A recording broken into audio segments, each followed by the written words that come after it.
good. Welcome, everyone. My name is Kelly Coughlin, and I am the Senior Career Manager at the Office of Career Services. And we are here at GRF today, and we're going to go into who is GRF. And Hannah and Andrew are joining me today. They'll do a little brief introduction of themselves, how they landed at GRF, and kind of what GRF has to offer students, what makes folks an ideal fit for that company. And we'll go forward from there. So welcome. Andrew, why don't you kick us off with telling us a little bit about the company and kind of how you landed there?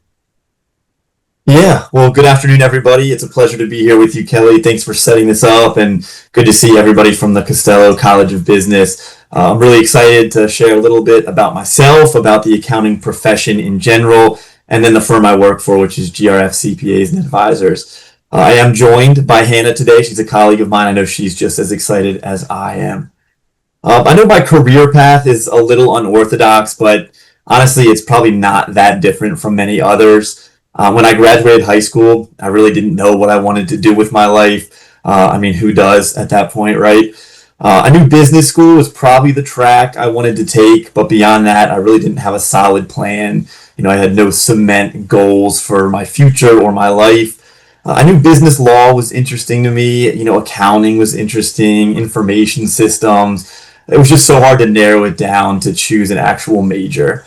I ended up majoring in finance and economics. Don't ask me exactly why I chose those, but that is where I landed. Right before I graduated, I did some soul searching. Ended up talking with my father. He's a CPA. He's a tax accountant. In hindsight, maybe that's why I didn't pursue an accounting degree originally, just because I wanted to try something a little different than what my father did. But, it turns out the apple doesn't fall too far from the tree. 12 years later, I'm still doing this accounting thing. So my dad actually suggested auditing. And I did not know much about auditing, I'll be honest. When I heard the term auditor, I thought, IRS, if you don't pay your taxes, the auditors come and get you and send you to jail. Happy to say that's not what I do. There are auditors that work for the IRS and they do look at your taxes, but that's not what I do. I'll talk a little bit more later, I'm sure, about exactly what I do. But, the way he described it sounded really interesting to me. So shortly after I graduated, I did take a job as an auditor in 2014 with a firm called GRF CPAs and Advisors. Didn't know much about them at that point, but, 12 years later, I'm still here at GRF. I've really found a home here. And I'm really, found a fulfilling career, a place that, I'm happy and proud to work for. I do have a couple slides actually about GRF, so if you don't mind. So I think this first slide here does a good job of just kind of showing you the diversity of the accounting profession. There's really so many things you can do with an accounting degree or within the accounting profession. GRF is a full service accounting firm, meaning that we do offer a lot of different services. The first one is audit. That's what, I mentioned that I do. And basically what this is when an organization needs an independent opinion on their financial statements. They'll reach out, to an audit firm who basically comes in, they look at their books and they say, these financial statements are clean, they're materially accurate, and that people can rely on those financial statements.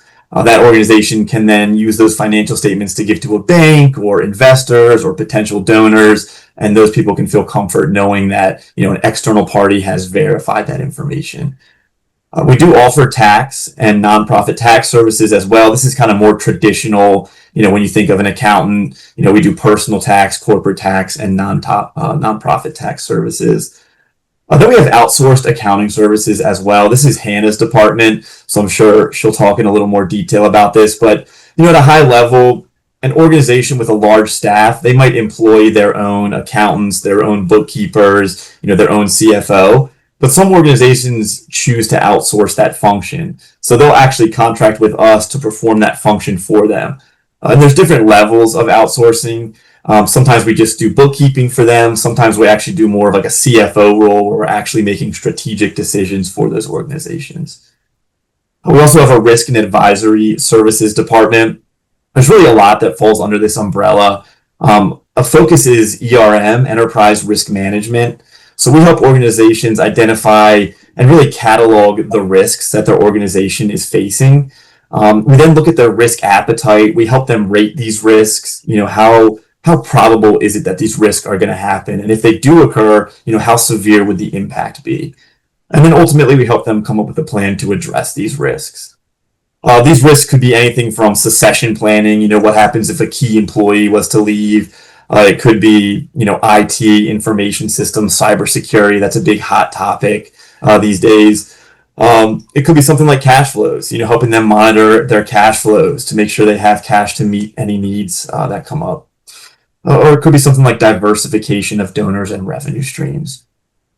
And then finally here we have accounting technology services. So basically this is us when we help organizations who are needing solutions for their accounting systems, their budgeting software, or just integrating their systems, making sure that all their systems are working together. So this is where we come in and really help them find the most cost-effective solution for their needs. And this next slide provides just some quick facts about GRF. We do have a staff of 200. We've got about 28 partners. We are a mid-size CPA firm, and that's something that we kind of pride ourselves in. We really feel that we're kind of in this sweet spot where we're not too small, we're not too big. We're small enough that we can give our clients the personal attention that they deserve. But we're also large enough that we have a deep bench of expertise. We've invested heavily in IT and technology. So we really think we have the best of both worlds here, and we can really deliver top-notch service to our clients.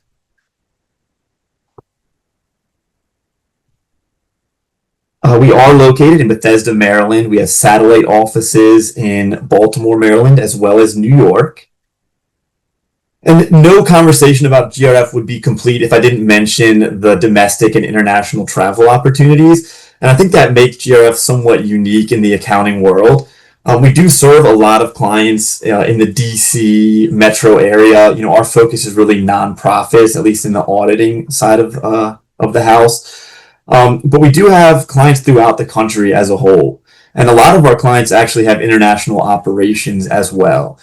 So when you work for GRF, you really have this opportunity to travel abroad. In my career, I've traveled to maybe a dozen or so different countries. Costa Rica, El Salvador, Colombia, South Sudan, Kenya, New Delhi. Our firm goes to Paris, Prague, Spain, and many other places. And really, just the professional, I think, experience that delivers is, it gives this unique opportunity to bond with your team, with your coworkers, when you're traveling abroad with them.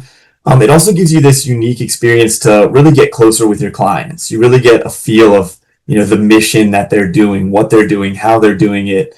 But, beyond all that, really, it's done a lot in my personal life. I really feel like it's broadened my horizons. It's given me a different perspective of the world. It's one thing to go to some of these more traveled areas, the more developed areas, but a lot of times when we go to these countries, we're in the less developed communities where, our nonprofit clients are actually doing their work. So you really get an appreciation for, what we have here in America, but you really also just get a different perspective of the world. And the last thing on this slide is this work-life balance. I know that's preached a lot by a lot of different organizations, but I can truly say at GRF that is something that we focus on as part of our culture. Is really this idea of work-life balance. And I've talked a lot about delivering this top-notch client service. We firmly believe the only way you can deliver that service is if you take care of your staff as well. We don't want burnout or overworked staff. That's not going to help deliver that high level of service that our clients expect. And then this last slide here just talks about some demographics of GRF. I think DEI has been something that has been in the news a lot lately, specifically at the beginning of the year with the new presidential administration. That was kind of a hot topic. And we're really proud at GRF to say that we're not backing down from the idea of DEI. It really is part of the fabric of who we are at GRF. So this demographic sheet here just kind of shows you our commitment to the idea of DEI. And with that, Hannah, I'll turn it over to you. Hi, everyone. I'm excited to be here today to get to talk to you guys about GRF and our career paths. My name is Rioux. I'm a manager in the outsourced accounting department here at GRF. So as Andrew mentioned, we do totally different things, but we've got similar career paths so far here at GRF. So when I was in college, I also didn't know what I wanted to do. I started out as a math major with a computer science minor, and I didn't know what I wanted to do with that math major. All I knew was that teaching was one option, and I did not want to teach. So I was taking gen eds, and I took an accounting class, and accounting made sense to me. And so I thought, well, that's something I could do. So I ended up switching my major after that year. And I ended up taking a bunch of summer courses so that I could finish and graduate in 4 years still. And then I ended up also getting my 150 credits, all in my undergrad.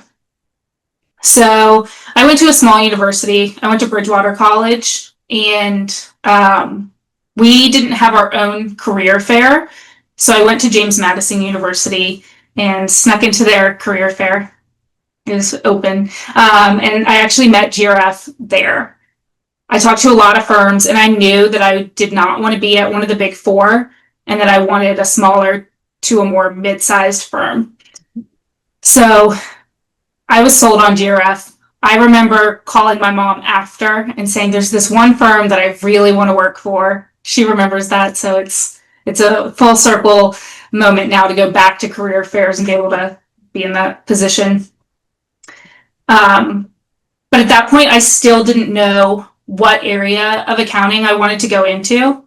I just knew I wanted to be at GRF. So I applied to all the different internships and landed in outsourced accounting, and I've been here ever since. While I was still in school at Bridgewater, I also interned for another accounting firm. It was a tiny accounting firm, and I did busy season tax work for them. So I got hands-on experience there as well. I think while I'm doing something completely different, that was an early intro to learning how to work, under a partner and getting to work directly with clients. They would me pick up the phone and call clients, which I wasn't used to. So that was great hands-on experience there. So I eventually started my outsourced accounting internship over the summer between my junior and senior year. And then at the end of that summer, I got a job offer to come on full-time at GRF after I graduated.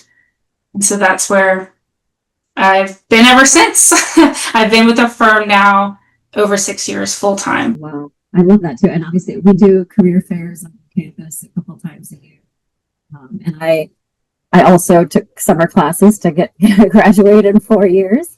So I can relate to that. And I think too, and I've also had that experience where I think this is really important for our students that you don't have to have it all figured out.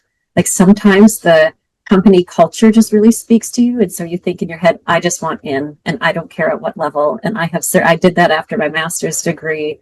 I knew I had targeted a nonprofit I was interested in, and I didn't care what level, what role. I just wanted in, and I did. And then, moved up within the ranks when I got in there. So I wonder if just a quick follow-up question too, as you speak to kind of, obviously we have a lot of accounting students who are like big four. And I think that some of those smaller boutique ones and the mid-sized companies have a lot to offer. For you, what was your thinking process, and what do you think are some of the maybe pros and cons of that approach? Yeah, so again, I knew I didn't want to go big four. I have always enjoyed a smaller classroom and whatnot where I can interact with my professors. And so I wanted a similar experience going into my career. So our culture really sold me. The ability to work directly with partners and people sold me. I knew that I would get a well-rounded experience being in a mid-sized firm, and I think that really has delivered. Yeah, I thought it was funny too that neither of us were traditional accounting majors, and look at us now. Yeah, especially to get those 150 hours too during your undergrad too. It's really an easy feat. So, Yeah. Well, question I have for you, you started sort of answering already when you're talking about the corporate culture, but why should students consider GRF specifically? And then maybe why should they consider the field of accounting? So for background, all of our students they're getting their bachelor's of science in business, and then they choose a concentration, and that might be accounting, and that might be finance or business analytics or, things like that. So if I could get your thoughts on, again, you talked a lot about the corporate culture and how it really appealed to you and the ability kind of just being somewhat almost the comparison of a small classroom size. But what was it kind of that appealed to you upon that first meeting at GRF? And then why accounting? Why should obviously you just both said that we didn't necessarily have a background in that. So what is it that you really enjoy about it? And why should students maybe consider that? I'll open it up to both of you. Yeah, thanks. So I'll say I also had a business degree with an emphasis in accounting. So I didn't have, an accounting degree like some schools have. So that's similar to you guys. And that's never been an issue at all.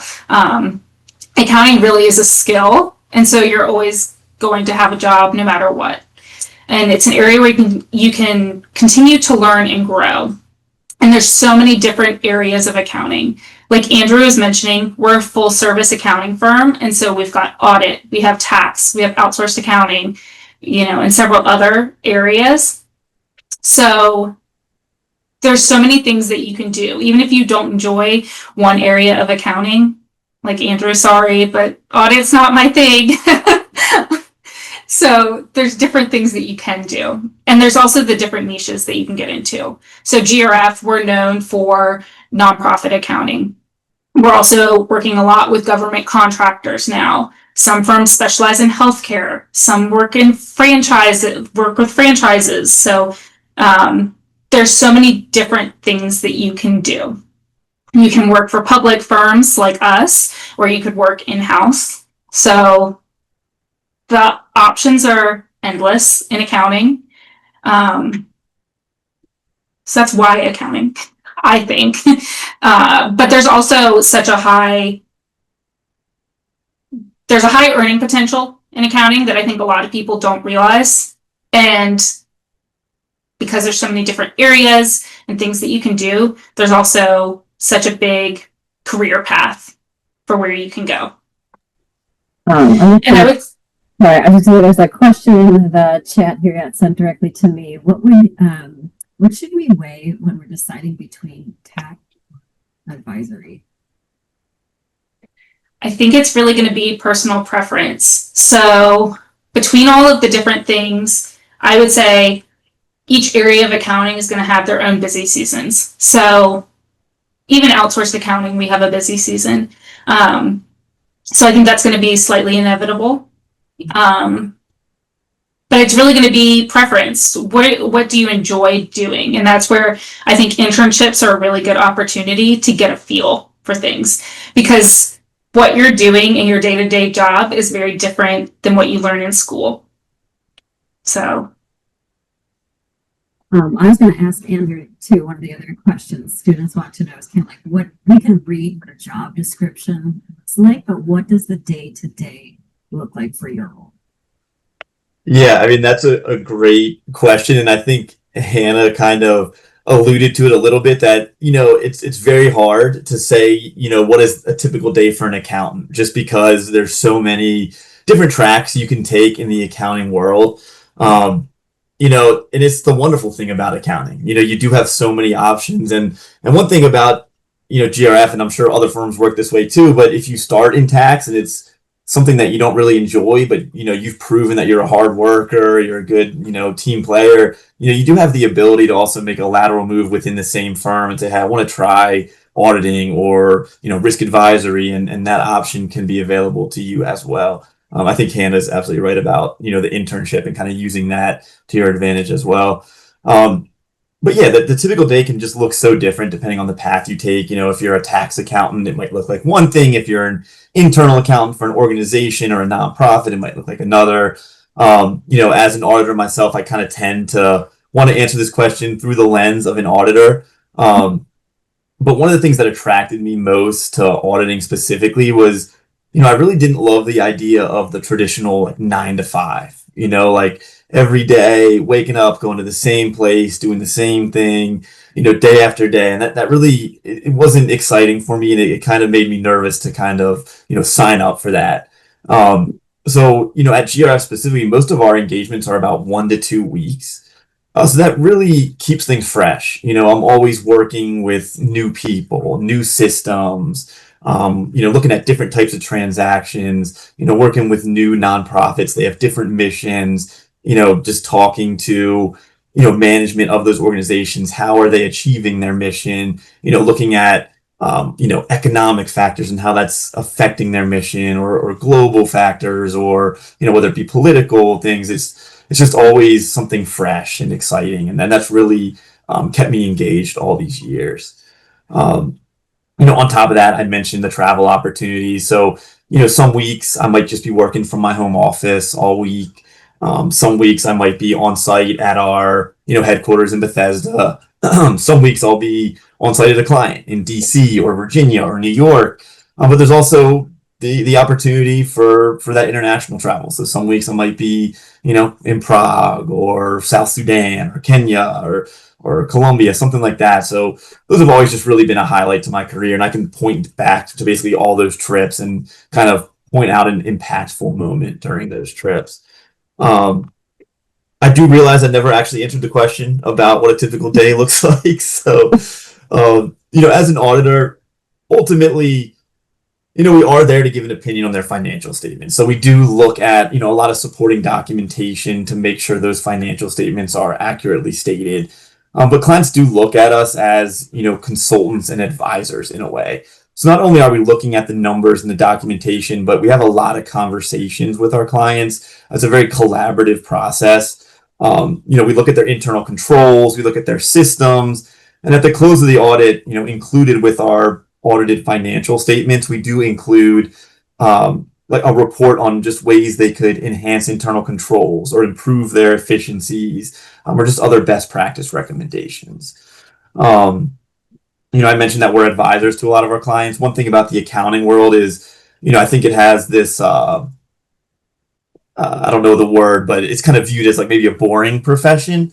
But I can assure you it's not boring. There's always a new standard or something coming down the pipeline that kind of keeps us on our toes. And our clients really do rely on us to be their advisors and to really be the experts on these new accounting standards. So we spend a lot of time, researching these standards, doing internal trainings, making sure we're up to speed. So when our clients do need help, we're there to assist them. And then, one thing I do want to mention is, if you're somebody who does enjoy like public speaking and giving presentations, there's an opportunity for that as well. At the close of every audit engagement, we present the draft financial statements, we present any recommendations we have, not only to management, but also to their board of directors. But there's also just speaking engagements that are available. I mentioned how we really specialize in nonprofits. So the DC area is really a hub for nonprofits. So, every year there's multiple conferences where all these nonprofits get together. A lot of accounting firms will go there as well. And it's a great chance to network or just sit back and listen and learn. But you also have the opportunity, when you advance in your career and really find an area where your expertise is, you have the opportunity to actually be a presenter and a speaker at these conferences as well. And I've definitely found that to be a very rewarding part of the career as well. That kind of gets into my next question, which would be like, what are the opportunities for professional development? It sounds like you're always, kind of stay on top of like the new trends or, whether it's getting to travel or you said there's opportunities for public speaking and kind of honing these new skills. Well, how does it look like for, again, if there's anything you wanted to add on the professional development side of it, and then maybe upward mobility within the industry? Yeah, I would say professional development is super important. Like Andrew said, our clients do consider us advisors. So even in outsourced accounting, our clients are relying on us. We're acting as a controller or a CFO, and so they're looking for us to advise on things. So no matter what area of accounting you're working in, that staying on top of the standards and knowing what's going on in the industry is very important. So we do have a big emphasis on professional development and learning, so that way we can continue to be at the top of our field.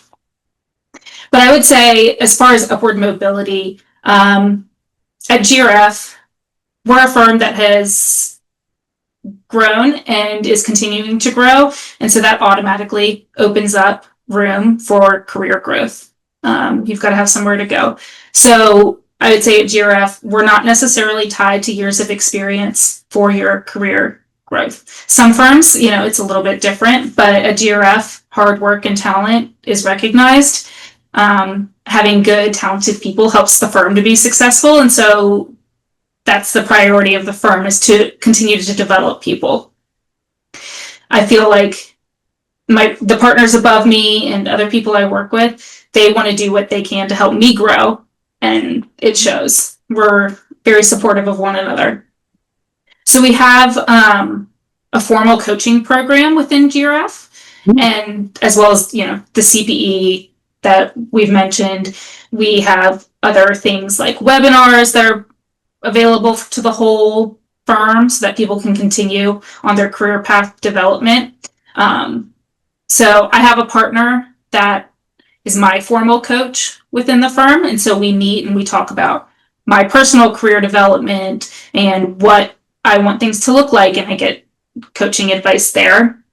But then as a manager, I'm also the coach to staff and seniors below me. So I get to see both sides of that. And so in addition to the coaching program, well, that's formal and assigned by unbiased people who compare us, we're also encouraged to have mentors. So somebody outside of our formal coach who we can look up to and can also get advice from. So I would say in the outsourced department, we have 4 partners, and I can easily say that all of them are mentors to me in one way or another. They all have different things that they bring to the table, but everybody is open. So I would say here at GRF, everyone is given opportunities, and while they may look different for different people based on your interests or your experience, GRF tries to find a path for everybody to be successful. And I think this goes back to that mid-sized firm emphasis that we keep talking about. Things really are personalized, and you've got that room to grow. And so I would say also at GRF, the 150 has been the traditional career path, getting your 150 credit hours to then go to the CPA. Things are changing, and so that's different from state to state now as new things are getting implemented. But GRF, while they still encourage, you to get that, they want to encourage everybody to become a CPA if they can, because that helps the firm as a whole. And so GRF does offer to pay for the CPA certification process, whether that's the study programs or your actual exam fees. And then once you're a CPA, paying for professional association dues and licenses, time to study for the CPA exam. So they put a big emphasis on that as well to help you obtain that. I'd say, I started as an intern and I'm a manager now. So that shows you can move up. Andrew started at GRF, and he is where he is, and so you can continue to learn and grow. One of our newest partners, he even started as an intern, so we're not limited here at GRF. Very cool. I have a question too for Andrew. And Hannah, you're kind of touching on this, like in terms of like the new standards around the CPA and how it was, used to be the 150, and now there's some multiple paths to get there. But what are some of the trends that you're kind of seeing in the field? And then my follow-up would be, so if I'm a student, and I'm in accounting or finance, is there anything that I could be doing now other than, trying to get hours towards the CPA and that kind of stuff that would maybe make me more competitive? I mean, obviously, AI kind of factoring into things as well, but what does that look like right now? So am I rambling question restated would be, what are some of the trends going on? And then as a student, how can I either tap into those trends, or is there trainings or things that I could be doing to make myself more competitive when I'm applying for these internships? Yeah, it's funny that you touched on two of the trends that came to mind immediately. The first one being, what Hannah kind of alluded to, how there is a push right now for the path to the CPA to be a little bit more streamlined. It felt like that 150 credit requirement was kind of arbitrary. You weren't required to take 150 hours of accounting classes. You could take a lot of like filler classes that didn't actually really necessarily benefit you in the long run. So there has been a lot of attention to that. I think Virginia is a state where they said, I think starting in January 2026, where you can actually use work experience to replace some of that credit stuff. So, that's one of the trends that we're paying close attention to. We think it's great for the profession. The CPA is, no matter what, you still have to pass 4 rigorous exams. So reducing the hour requirement is not taking away from, the respectable designation of being a CPA. So I think that's promising for people considering accounting and the CPA ultimately. So that's one trend definitely paying attention to. You mentioned AI. I think that's on everybody's brains. I think that was the first one that came to mind because that's not going anywhere. No matter what profession you're looking at, AI is here, for better or for worse. So you got to embrace it. You got to learn to make it work for you. And to be quite honest with you, within accounting, there is a really great use case for automation and for AI. In accounting, there's a lot of, or there's some data entry, some, categorizing of transactions, those type of things that are really just a perfect fit for automation. From an audit standpoint, AI and algorithms, they allow us to analyze really large sets of data very efficiently. We can look at a full list of transactions from an organization for the entire year. It could be tens of thousands of transactions. And these algorithms or this AI can kind of process that in a very streamlined way. And it can flag, certain anomalies. Some examples could be somebody posting a transaction at an unusual hour. So why is somebody posting a journal entry on a Saturday at 11 p.m.? Maybe it's somebody who doesn't normally post entries, but they're posting an entry. It could be, multiple payments to the same vendor on the same day. Why is that occurring? One example, that I thought of was, some organizations have like a threshold where any payment over $50,000 needs, dual authorization, like a manager and the CFO have to approve it. So if there's a lot of payments for like $49,000, you start to wonder, are you trying to, circumvent that control? So, being able to utilize, all those things we can do as humans, we can analyze that data set and pull that information out. Excel is very sophisticated, but, having those tools at our fingertips is just so helpful. It really frees, us accountants up to be able to deliver those higher value, advisory services, the analysis, thinking strategically and being able to provide insight into decision making things, as opposed to just being stuck doing that mundane processing stuff. Mm-hmm. From a student's perspective, somebody entering the workforce, obviously, young people these days are very in tune with technology. I'm sure they're all very well versed with AI and all these different systems, but just make sure you're comfortable with data analytics, with interpreting different models, and just with using various AI tools, because they're not going anywhere. The more you can immerse yourself in these things and just think of practical applications for them.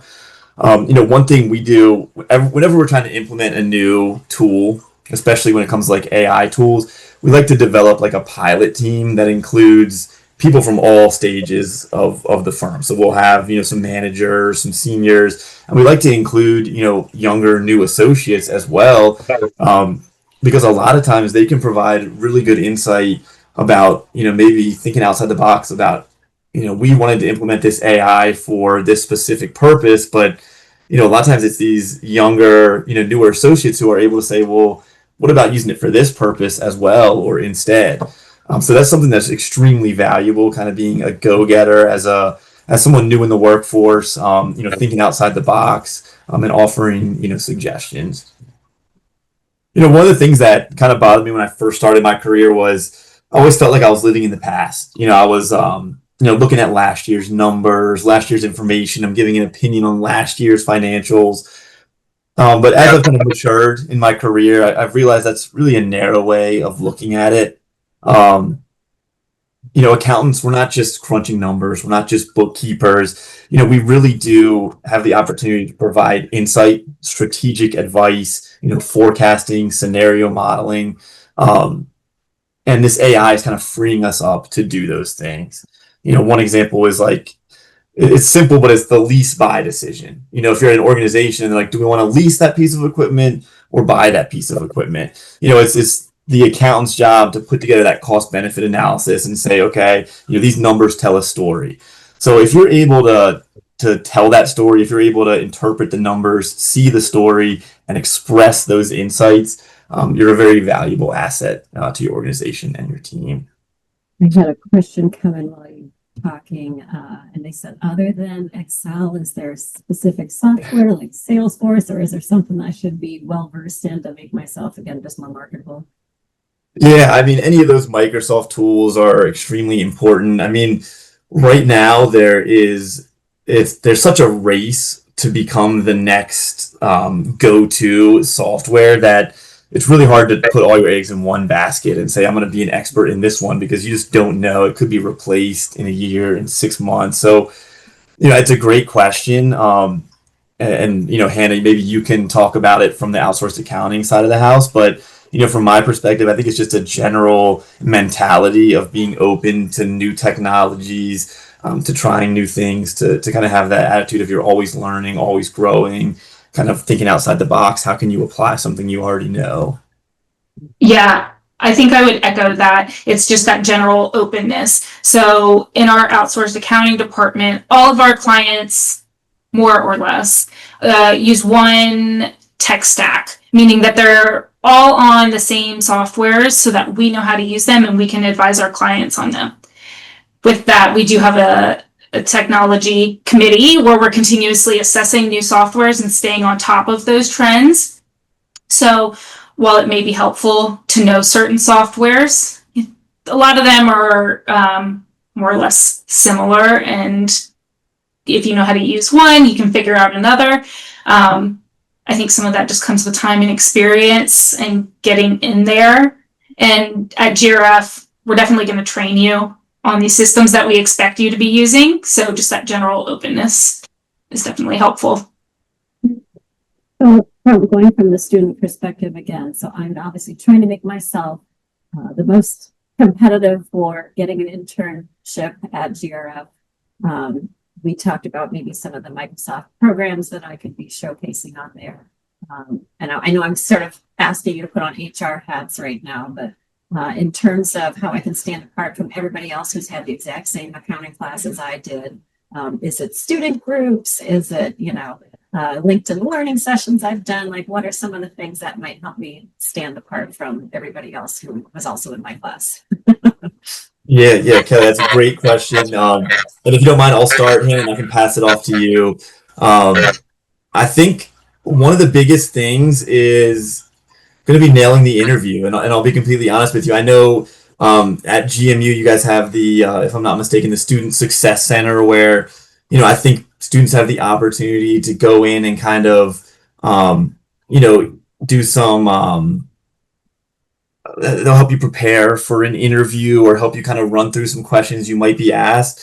Definitely encourage you to take advantage of that, because at the end of the day, a lot of times when we're choosing people for these internships, it's sure you have a resume. It's a piece of paper. The resume kind of gets you in the door to get the interview. And once you go to the interview, to me, it's kind of everyone is created equal at that point. Your resume was enough to get you in the door. How can you stand apart from everybody else? And the way you can do that is really by being personable, being yourself. Try to let the jitters get away, and just let people know that you're somebody they could see themselves working with. You're a team player. You're good at communication. You're willing to learn. You're willing to work hard. It's really I think I'm a prime example of someone who didn't study, accounting. And it's like, that's a hard way to get started in accounting, not having like all that background. But if you can display the right characteristics, you can go far in any career that you put your mind to. So, if you're willing to work hard, and nail the interview, then you have, I think, the best shot. Yeah. And I would say, even, before you get to that interview process, when you've got your resume in hand and you're looking at things like career fairs, I feel like those are such a good place to go and meet firms. You're handing them your resume then, and it's almost like a mini interview then. We're taking notes, and we can say, oh, this is a really good candidate, and that goes back to the recruiting and HR team at the firms. So I would definitely recommend going to those career fairs. Some career fairs will have a list of universities, or not universities, firms that'll be there.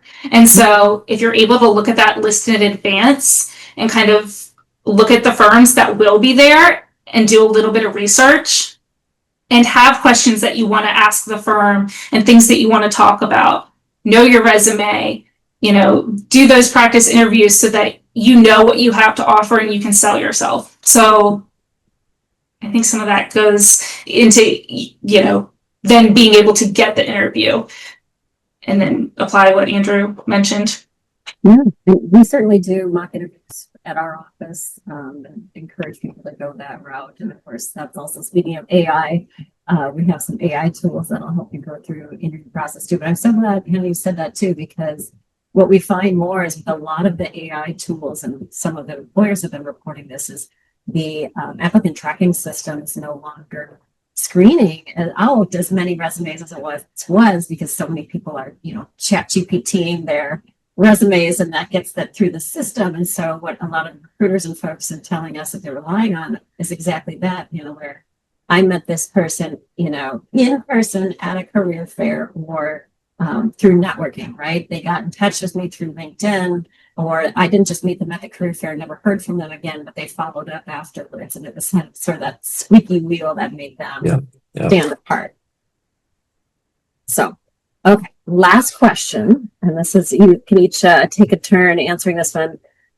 Knowing what you know now, what advice would you have for students who are kind of just getting through the job search process and starting to think about, maybe GRF or accounting in general, or getting the CPA? And basically, what do you know now that you didn't know then?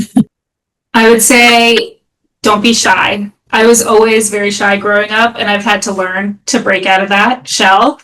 And it's been such a positive thing for my career. So if you want opportunities, you have to help create them for yourself and be your own advocate. It's never too early to start building relationships, and that will, help build your career path. So take initiative, be curious, and ask questions. Yeah, it's funny, Hannah, that's your piece of advice, because I have a very similar advice for everybody listening. It's just take advantage of every opportunity that GMU and Costello College of Business offers.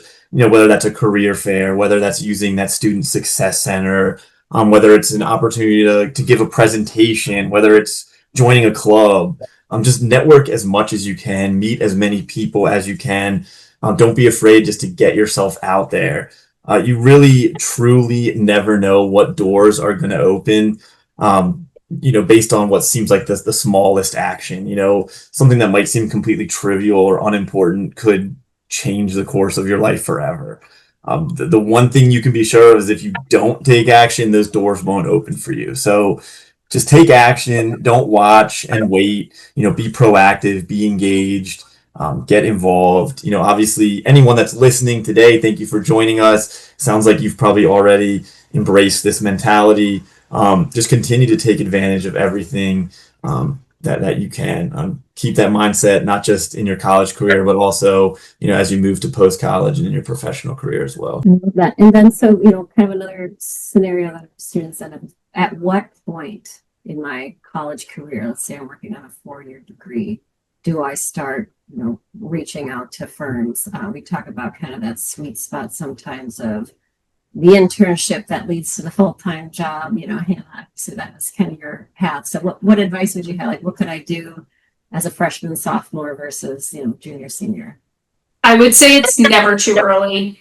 Even as a freshman or a sophomore, for example, GRF has an externship program for freshmen and sophomores. I think many firms don't have that. That's something that's somewhat unique to us, but there are those opportunities that you might find in firms. So I would say it's never too early. Yeah, I second that, Hannah. Never too early. Always good. And if you're able to do that externship and then an internship, it gives you the chance to try all those different things. You could try tax, you could try outsource, you could try audit, and kind of get your feet wet with a little bit of everything.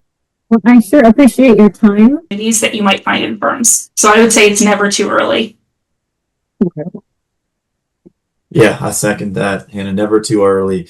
Always good. And if you're able to do that externship and then an internship, it gives you the chance to try all those different things. You could try tax, you could try outsource, you could try audit, and kind of get your feet wet with a little bit of everything.